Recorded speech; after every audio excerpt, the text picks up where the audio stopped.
in our hospital systems statewide still eclipses our spring peak by 23%. We had hoped to see more progress in lowering hospitalizations by now. The challenge we face was highlighted over the weekend by Dr. Anthony Fauci, who offered a bleak outlook and a warning that over the next 2 or 3 weeks we may see a surge upon a surge related to the holidays. He is not alone in his assessment.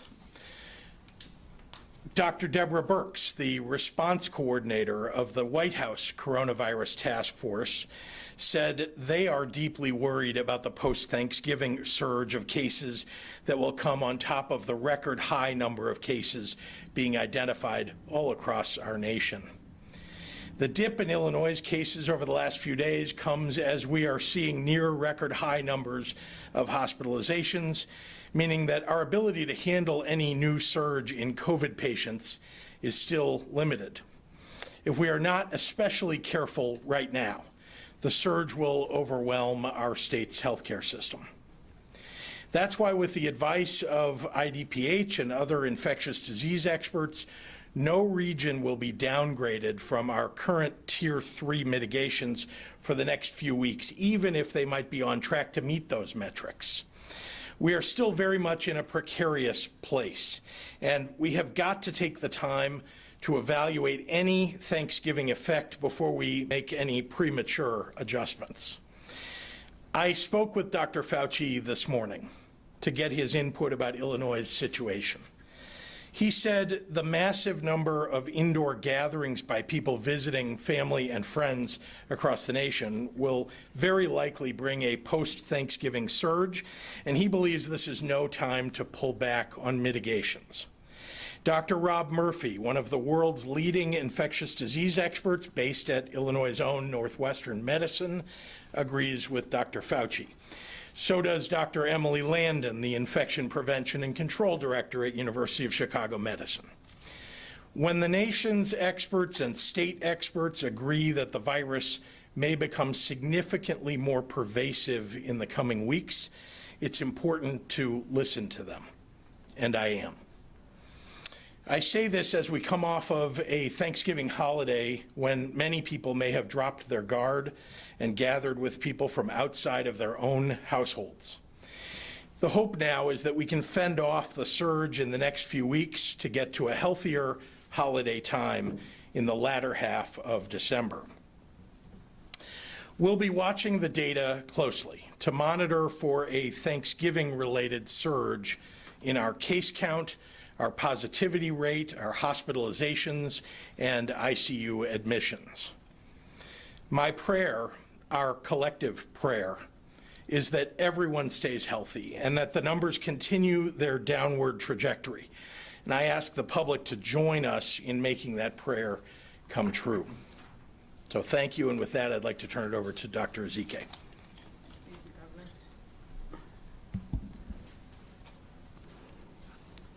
Again, I extend the post-Thanksgiving greetings. Hope everyone, even in this difficult year, was able to see that there's still so much to be thankful for.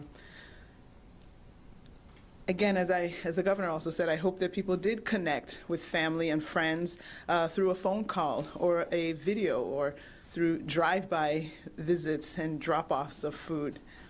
But for those of you who did spend Thanksgiving with others outside of your immediate household, I would urge you to get tested later this week. It is recommended to wait about 6 or 7 days after exposure to be tested, but if you have symptoms, please get tested right away. And in the meantime, please exercise the cautions that we are always supposed to be following. Also encourage those whom you were with to be tested as well.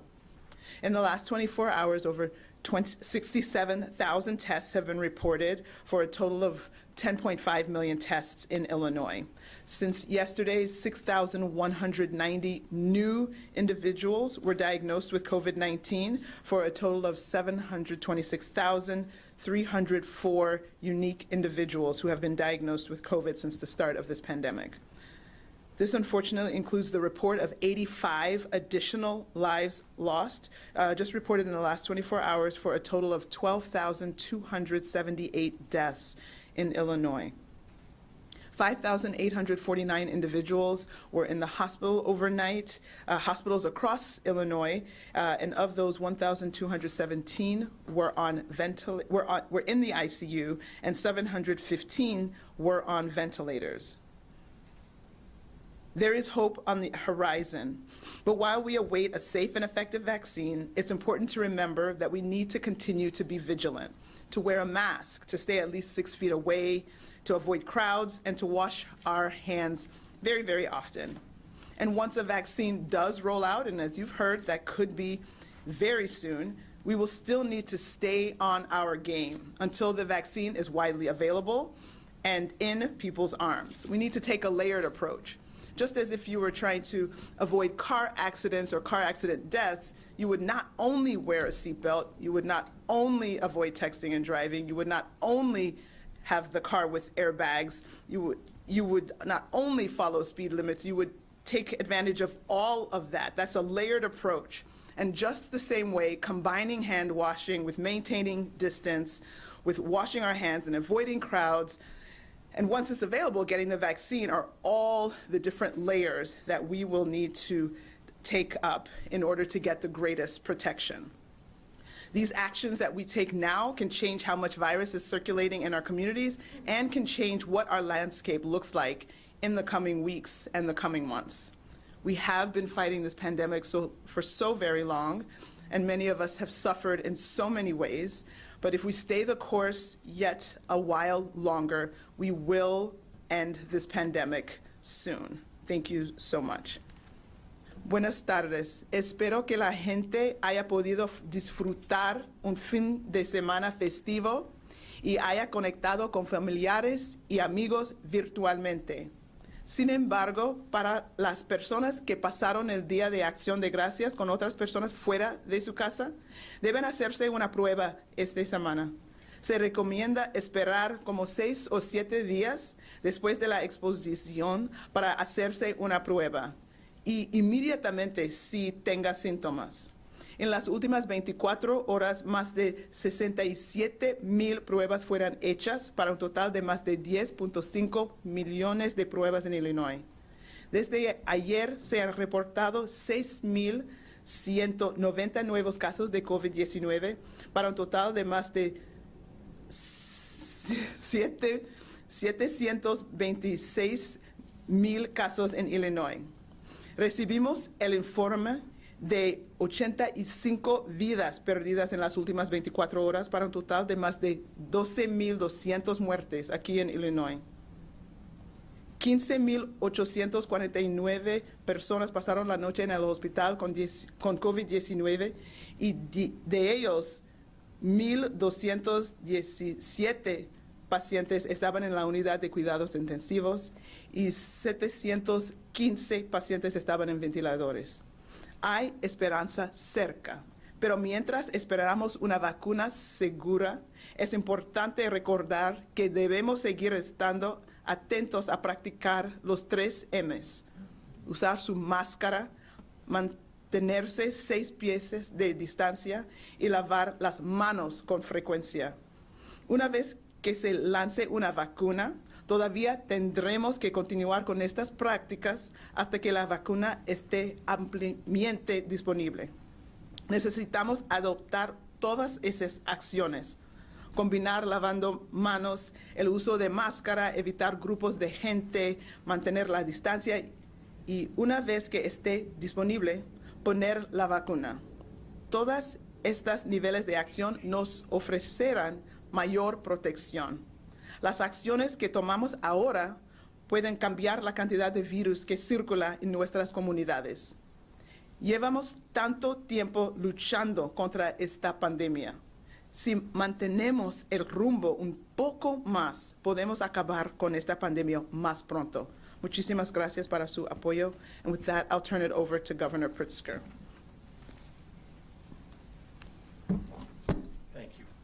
Thanks, Dr. Ezike, and happy to take questions. Mary Ann. Can we start with the LaSalle Veterans Home? Sure Is can. an independent investigation needed?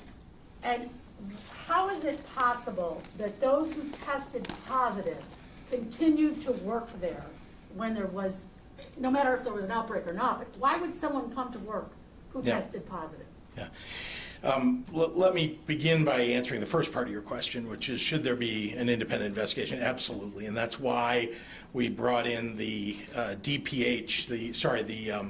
DHS Inspector General. He's not independent. And asked, well, yes, he is. The Inspector Generals are independent. They are asked to do this kind of work all across government in an independent fashion. I do believe that, when they turn in a report, their interest is the public's interest in revealing whatever may have occurred on an independent basis. That is what they do. But look, I agree that every aspect of this should be looked at. As far as I'm concerned, it's never acceptable when we see rampant infection somewhere. Now remember, this virus is virulent. Whenever it gets into a facility like this, and it usually comes in through somebody who's coming in the door, right? It's not the people who are there already who are negative. It's somebody coming in the door and spreading it to someone else, and then it spreads to residents. And I think you know already that the way this works is once a staff person is tested positive, then, and they test, by the way, every week. Staff at long-term care facilities are tested weekly. If there are positives, then they go test the entire residential population. And that's how ultimately much of the virus was uncovered across so many people at this one facility. Families of residents were notified within 24 hours, as is required, and it was posted as is required on the website online. 2 reports so far have been issued. I think you're probably aware. One is the IDPH report, and one of them is the Department of Veterans Affairs, the Federal Department of Veterans Affairs investigation. And again, I put our, emphasis on this by making sure there's an independent investigation by the DHS Inspector General so that we can reveal whatever it is that may have occurred at this location. If there's any failure of procedure or wrongdoing, then that should be brought to the forefront and people should be held accountable. Should people be tested, staffers more often? Students at U of I are tested more often. What about a veterans home? Are they not as important as the students? Oh, of course they are. And of course, I'd love to have saliva tests all over the state that we could have every day, just like they do at the University of Illinois. But we are testing once a week. We are asking staff to follow certain protocols when they're outside of the facility. In other words, when they go home, because they have such an important duty to the people that we care for in these homes. Dana. This is about restaurants, from my colleague Chris Stein. When certain government entities flaunt their unwillingness to enforce the indoor dining ban, as we saw in McHenry County, does that trigger additional enforcement by state operators like the state police, gaming, liquor to ensure compliance? Yes, of course, but I want to remind everybody, and Dana in particular, for Chris, that there are only 1,900 state police troopers. They do amazing work, but we have an enormous state, and they cover the entire state. The city of Chicago, just for example, has 13,000 police officers. The whole state of Illinois has a state police force of 1,900. Think about the local police forces and what they add up to across the state, that massively more than the 1,900 that are in the state, among state troopers. It isn't just up to state troopers, by the way, to enforce the law. That's the job of state's attorneys. That's a job of local law enforcement. It's the job of mayors and city councils and county executives and so on. So we ask them, and many of them are doing, in fact, that. The mayor of the city of Chicago, the mayor of Carbondale, and so on, the mayor of Springfield, and the county county board chairman in Sangamon County, who's really done an outstanding job. And of course, our departments of public health, too, are responsible for enforcement. So, we're asking everybody across the state to do what's right, to follow the law. When McHenry County chooses not to follow the law, well, I think the people of McHenry County ought to take a look at whether they want a state's attorney there or they think the state's attorney is really doing his job if he's just not going to follow the law and ignore it. Might the public, I'm sorry, let me get Craig and then I'll come back. Craig. One question is related to the vaccine. First of all, what can you tell us about what came into O'Hare? I think it was over the weekend, although we just learned about it coming in. Yeah. Is any of that coming for Illinois, or do you know where it's going in? And B, your priorities. How soon are you going to be rolling out what your priorities are for Sure. who gets it? First, let's acknowledge, I think it was Mary Ann Ahern who actually broke that story about the landing at O'Hare, but it didn't get distributed anywhere in Illinois. My understanding is that Pfizer has a warehouse that's south of Kenosha, and so they have storage capability for their ultra-low temperature vaccinations. And so it's my understanding that those went to that warehouse, although I have not confirmed that with Pfizer. That's just something that a doctor told me this morning when I was on the phone, who happens to know Pfizer reasonably well. The second part of that was, what are we going to do with regard to vaccines when they, yeah. What do we know? If you can add to, when you answer that generally, Yeah. what do teachers fit into the priority list? Sure. Let me start with so we'll talk about teachers in a moment, but I just want to make sure that we're all on the same page. The EUA has not been granted by the FDA yet for Pfizer or Moderna. Moderna just filed, I think, this morning. The meeting about Pfizer seems to be scheduled for December 10th. Then it's my understanding that the delivery will start to take place a few days later, not the next day, although a lot of people talking about 24 hours. But the reality is it'll take several days, and I just heard that on the White House Coronavirus Task Force call moments before I came here. So, our expectation, our hope is that the EUA will be granted on the 10th, and then there will be relatively quick distribution in the next days after that.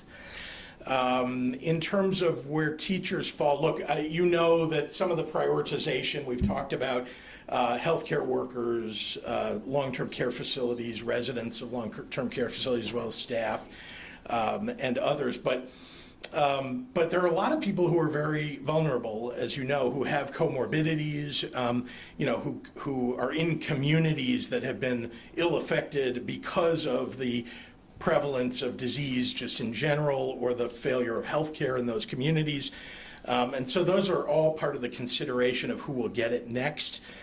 Certainly teachers are very important, but I also want to make sure that as individuals, those adults who are most vulnerable as individuals get it early or as early as possible. I also want to remind you that very few, relative to the need, very few vaccinations will be able to be given right after Pfizer delivers these vaccines. And that's because they're only delivering a very small number, relatively speaking. We don't know the exact number. It keeps fluctuating. We originally heard 400,000, then we heard 80,000. Don't forget there are 2 shots.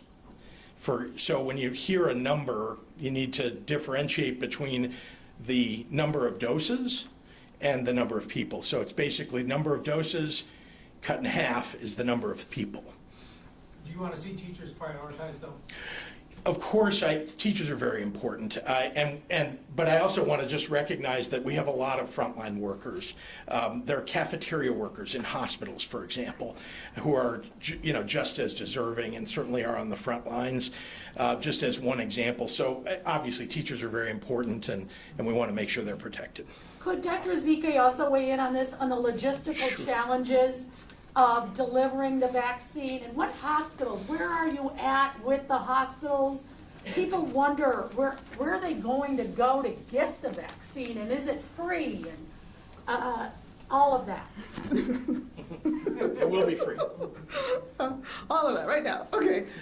No, there's a lot of information that I know Marianne and everybody else wants to have. And I think we are probably going to dedicate a future press conference to give all of those details, probably this week. But just to give you some top line things, we just had a webinar today with hospitals across the state to go kind of step by step for those who have not enrolled to be vaccine in providers, to show them how to go online and do that. So again, there's a process. Many people have signed up. We have additional hospitals. We want all the hospitals. Of course, the local health departments are enrolled. Again, we know that we, assuming I don't want to be presumptuous, assuming everything goes well with the evaluation in terms of the safety and the efficacy by the FDA, we could have probably 2 vaccines, not 1. And so there are logistical challenges, as you mentioned, in terms of the ultra cold, as you've heard many times with the Pfizer vaccine. So we know that we want to have an equitable distribution. We don't want any corner,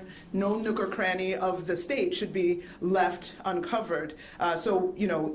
The benefit of having 2 different vaccines, again, the Moderna vaccine does not have that ultra cold requirement. So you would you would preferentially put the Moderna in places, in small communities, in rural places where they might not likely have as many existing options for the ultra cold storage. That one is also able to be divided into smaller portions of 100 opposed to the Pfizer vaccine, which is in 975. And so we have all those different considerations in terms of how we can roll it out, where we can roll it out based on logistics and feasibility, access, resources, but rest assured that every part of the state, no part of the state will be left out. All of the 97 certified local health departments will be receiving, will be part of this effort to get the vaccine out. And of course, there are the phases, and there's going to be like a phase 1A and 1B and 1C, and that alone will take, several months to roll out. So it's not a matter of December 10th, maybe there's vaccine several days later, great, we're all set. It's going to take quite a long time, and people need to understand that, quite a long time just to even get phase one rolled out. And then, of course, you'll still have the subsequent phases. So we will be patient because we are in the final stretch, but we still need to hold on to our masks and wash our hands and avoid those gatherings because we still have a little bit to go. Doctor, We'll do one more in the room and then we got to get on. I got a question about finances. How does the state plan to pay back the $2 billion it's borrowing from the MLF? It's required, it's required to pay back any borrowing from the MLF over the course of 3 years. But how do you expect to do that with a rebound in revenue? Is that likely at this point? Look, our goal, we believe that there will be a federal stimulus, and our goal would be, because that is short-term money meant to fill the short-term hole that was created by COVID, that we would use that, because we're using the dollars from the borrowing to fill that hole, right? That the stimulus would be used in part to fill that hole. Eric, so it depends on what the size of Eric it. has the last Eric one. has not I got gotten one, a question. just a Yeah. little one. Governor, if we do get this surge after Thanksgiving that Dr. Fauci is fearing and others are fearing, what specific measures are you considering, and are you considering a stay-at-home order? Well, that's always something I've told you, Eric, and I've been very transparent with everybody that when we put the Tier 3 mitigations in place, it's short of a stay-at-home order because we may be able to avoid a stay-at-home order. And that's our goal, that's our hope. And if everybody follows the mitigations, and if we don't see as big a surge as is being discussed nationwide, we'll be able to avoid a stay-at-home order. Could you just What clarify? What else is in the toolbox at this point, short of a stay-at-home order? Well, we're pretty much, we're right up against the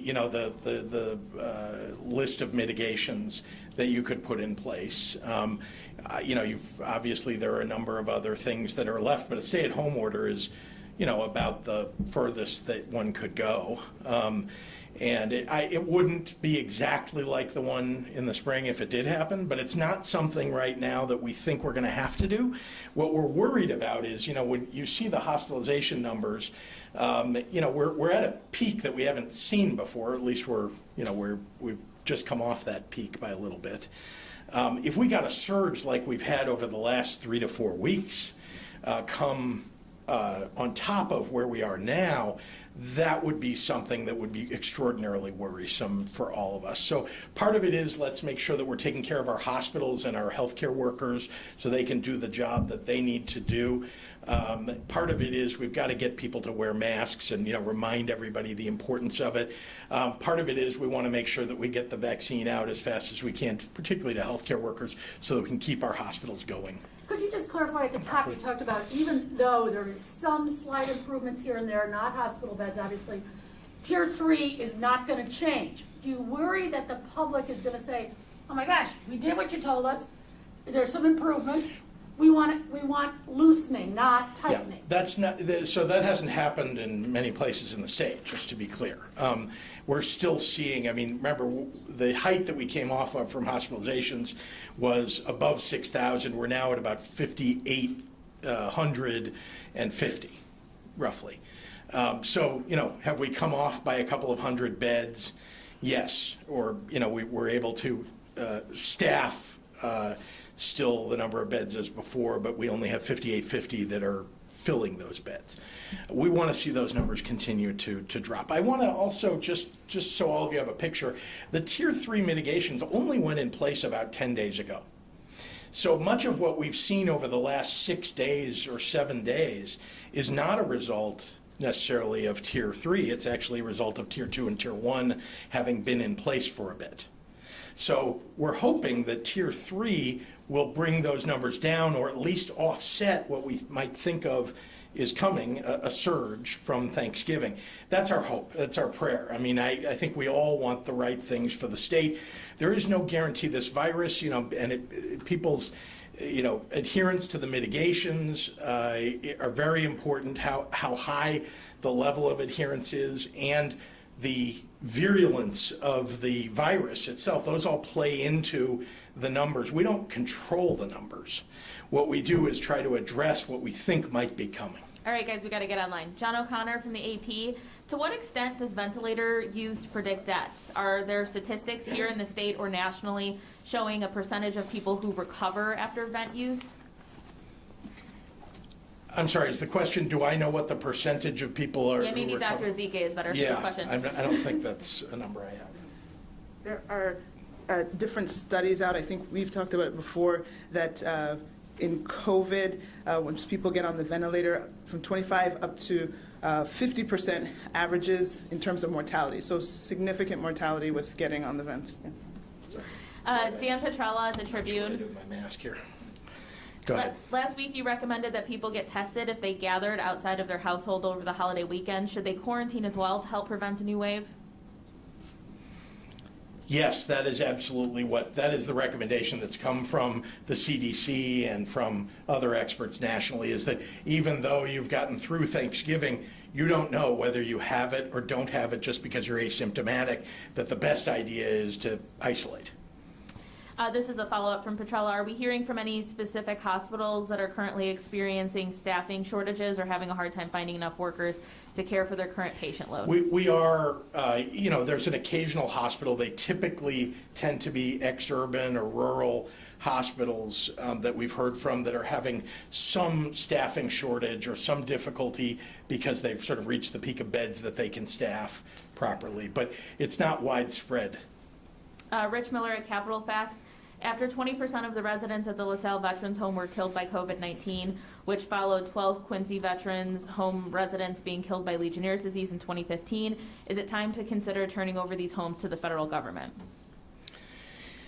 Look, what's most important is making sure that we're doing everything that we can to protect these residents. We're going to do an investigation here to figure out what happened, and we'll make some determinations about how to handle that and what the future is of our veterans homes. But I do want to remind you that we have we have a number of veterans and a number of veterans homes, and the IDVA has had a pretty good record in those other veterans homes. And this is a veterans home that's in a community that's got a very high positivity rate. It's deeply concerning, some of the reports that we hear the rumors out there about staff people and whether they handled this properly or whether there was anybody in a supervisory position who may have known about any failures to follow procedures. That's all deeply concerning. I think we'll have to make some broader determinations after we do an investigation here. Kelly Bauer, what is the plan for antibody treatments? Well, I mean, again, I was just on the White House Coronavirus Task Force call, and there is a call for people to give blood so that they can attain convalescent plasma that can, people who have already had COVID-19, so that they can use that plasma for people as a kind of a virus protection. So that's something that we certainly want to encourage, and actually you'll hear us in subsequent press conferences talking about that and talking with the Red Cross about it. Amy Jacobson, last week an 86-year-old woman died from congenital heart failure. She was tested at the hospital on a daily basis, as always, coming back negative. Yet on her death certificate, she's said to have died from COVID. Our hospital's getting paid, in capital letters, as a COVID death. Well, I think I want to back up and just remind everybody, Amy, you're always asking the same kind of a question, which is, let me take one exception that might have occurred somewhere. We don't put a name on it, but we'll just talk about the one exception and see what you say. I don't know who this person is or whether that actually happened. Here's what I will tell you. The Medicare provides different rates to doctors for treating different kinds of diseases. So whether you've got the flu and you're in the hospital, whether you caught some other kind of disease, whether you caught COVID-19, they actually get paid at a different rate. Not just the doctors, but the hospitals are actually who get paid, not the doctors. The doctors typically are being paid by the hospitals. So when you say, is a doctor going to fake a death certificate and claim that someone had coronavirus when they didn't really have it, when the doctor isn't really benefiting directly by that, that seems kind of far-fetched to me. But just recognize that Medicare does, in fact, pay a different rate for different types of diseases because some are more serious than others. Obviously, coronavirus is more serious than the flu, although people can die from either one. Jake Griffin at the Daily Herald. What is Dr. Ezike's opinion regarding the decrease in cases and hospitalizations that we're seeing? Are these anomalies, or do you believe they're a positive trend? No, that's a fair question. Of course, I'm hoping and praying that it's a positive trend that as the governor stated, that the Tier 1 and Tier 2 mitigations that have been in place for weeks and months are starting to kick in, and that people, after hearing that their hospitals are actually being threatened in terms of their capacity, that has encouraged some additional behaviors. I will share that from working in the hospitals for over 20 years, is it? Yeah, 20 years. I do know that the trends around the holidays, that the people in the hospital, the numbers are a little bit lower around holidays. People who should maybe get checked out or should be going to the ER will try to wait till after a holiday. They might want to be at home instead of in the hospital, especially this year. That wouldn't be anyone's desired location. I know from working in the hospital that you really try to discharge as many people before the holiday. So some of those factors may be in play as well. But we had seen even before this last week that there was a suggestive trend of things starting to move in the right direction, and we're just all hoping and praying that does not get reversed with the activities from Thanksgiving. In general, though, I would just say that it's a flattening that we've seen more than anything else. There's a fluctuation. I told you about a couple of hundred, but you're talking about over 6,000 patients. So when you say a couple of hundred one way or another, that's 2 or 3%. Maybe 3 to 4% of the total that we're talking about. Rachel Hinton at the Sun-Times. How likely is it that Tier 3 mitigations will last through Christmas or New Year's? When do you think the state and health officials will know when some regions can move back to lower tiers? I couldn't, it's impossible to answer something that's, you know, how will it look on December 20th or 25th? I can't tell you. I mean, this virus tends to be, tends to surprise everybody. Shruti of Bloomberg is wondering if you can tell us more about your call with Dr. Fauci and what he said about Illinois and any guidance you received from the Vice President today during his call with the governors. Well, I think I talked about in my comments what Dr. Fauci said during that call. It was very productive. He's been very kind and given me a reasonable lot of time over the course of the last, 9 months, and I'm very grateful for that. He's not the only doctor that I reach out to. I know that everybody's interested in Dr. Fauci, but I, have spoken over the last number of days with some of the great experts that we have here in Illinois, of course, too. As far as the White House Coronavirus Task Force call, it was a review of the timing and the discussion about the number of vaccines that are in Operation Warp Speed that might be coming through the pipeline. There was some mention of the AstraZeneca vaccine. Obviously, Moderna filed today.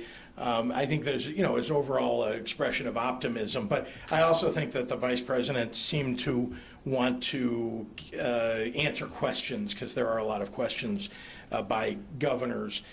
We are awaiting from the CDC the recommendations. They have a committee that is making decisions about the prioritization of vaccines. That's something we await. So it was a productive call, but I don't think there was anything massively newsworthy. All right, Oliviana at WAND will be our last question. When will the restrictions be taken away as the vaccine rolls out? We already have Pfizer in the state, but what happens if Moderna gets approved by the FDA first? I'm not sure I understand the relationship. I think she's talking about the fact that it landed at O'Hare, but her main question seems to be, Governor, when will the restrictions be taken away as the vaccine rolls out? Yeah.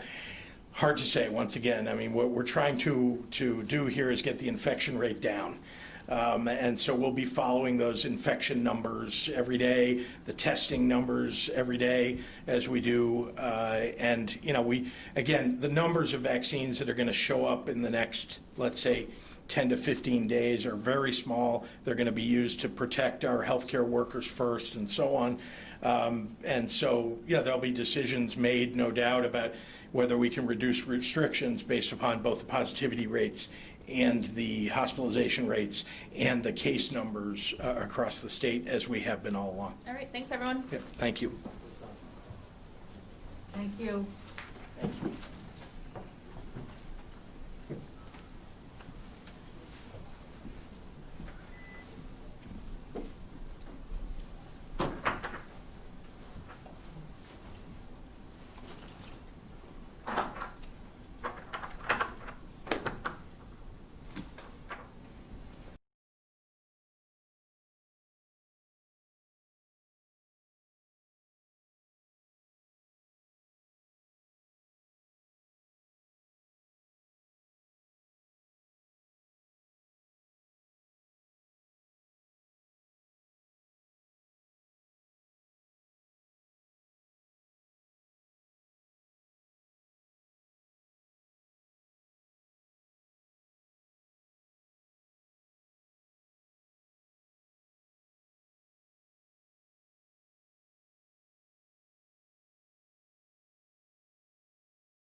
I need answers on the poisoning.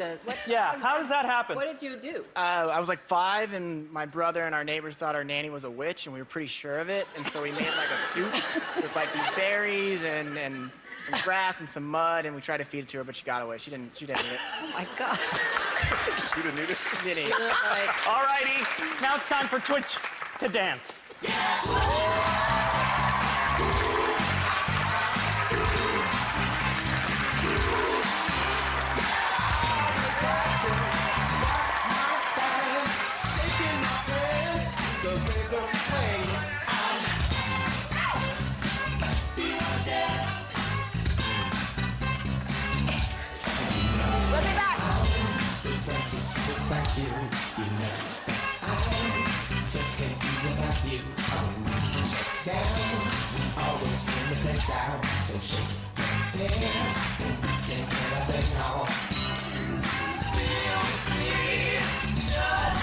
Decision has been made, let's move on. But the thing is, the country is so divided, Ellen. I'm actually scared about it, to be honest with you. We're so mean and so nasty. Worth over $500. Start cooking with your 7-piece.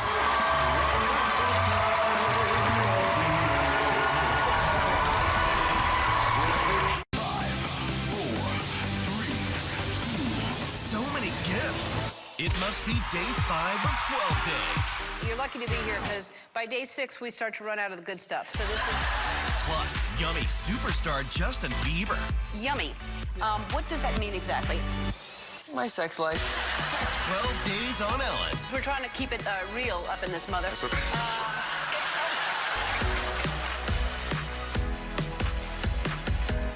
It's Kohl's Super Cyber Monday. Get $15 Kohl's cash for every $50 spent. Plus, shop online and save even more. And take an extra 20% off. Fitbit Versa 2, $129.99. Save on Cuisinart Air Fryer and get 40% off Lego. Plus, free store pickup. Kohl's. Kleenex Soothing Lotion. The only tissue with coconut oil, aloe, and vitamin E. Made to nourish skin. Kleenex brand. Made for all the moments.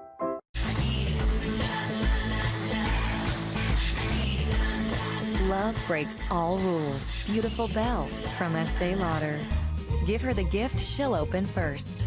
At Macy's, the fragrance destination. Does your vitamin C last 24 hours? Only Nature's Bounty does. New Immune 24 Hour Plus has longer lasting